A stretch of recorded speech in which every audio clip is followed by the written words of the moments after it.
এই গরমে বাড়িতেই বানিয়ে নাও মালাই কুলফি। তো কিভাবে বানাবে চলো দেখে নাও। প্রথমে একটা কড়াইয়ে নিয়ে নিয়েছি 1.5 লিটার দুধ। উষ্ণ গরম হয়ে গেলে কিছুটা পরিমাণ দুধ একটা পাত্রে তুলে নিয়ে তার মধ্যে কাজু দিয়ে দিয়েছি।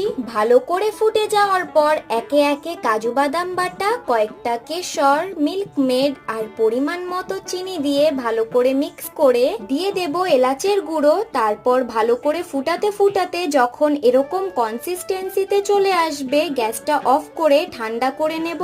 এবার একটা মিক্সার জারে ঢেলে স্মুথ একটা পেস্ট তৈরি করে নিয়ে কুলফি মোল্ডে ঢেলে দেব। এবার এটাকে 8 থেকে 12 ঘন্টার জন্য ফ্রিজে রেখে দিতে হবে। তাহলেই ব্যাস, ফ্রিজ থেকে বার করলেই রেডি এই গরমে ঠান্ডা ঠান্ডা মালাই কুলফি। তোমরাও বাড়িতে একবার ট্রাই করে দেখো। ভালো লাগলে অবশ্যই চ্যানেলটা সাবস্ক্রাইব করে দিও আর কমেন্টে জানিও কেমন হয়েছে।